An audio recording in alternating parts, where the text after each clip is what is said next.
Hello guys, আসসালামু আলাইকুম। এই তো আজ জবাই করেছি হাঁসের পশম উঠাইতে গেলে জান থাকে না। কি কষ্ট হইল যে এতক্ষণ বইরে এই হাঁস খুঁড়তেছি, অনেক কষ্ট করে সুন্দরভাবে পরিষ্কার করে নিছি। এই দেখেন ডিম পাড়া হাঁস।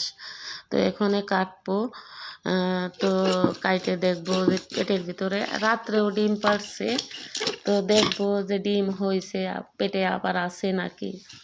তা দেখতে থাকেন আপনারা আর আমি করতে থাকি। ডিম তো অবশ্যই আছে।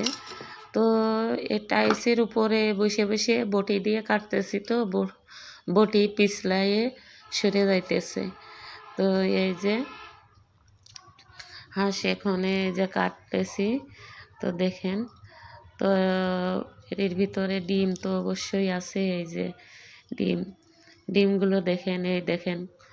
এইটা আজকে রাত্রে পারতো, মানে বড় হয়ে গেছে।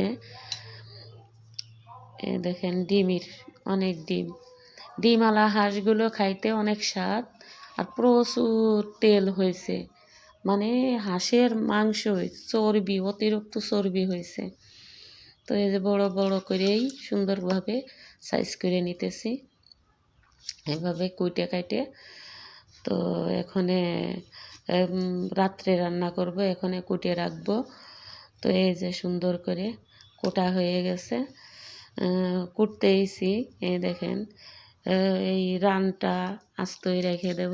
এই যে দেখেন মাংস, কতখানিক মাংস হয়েছে আর ডিম হয়েছে প্রচুর, আর চর্বি অনেক। কেমন হলো একটু কম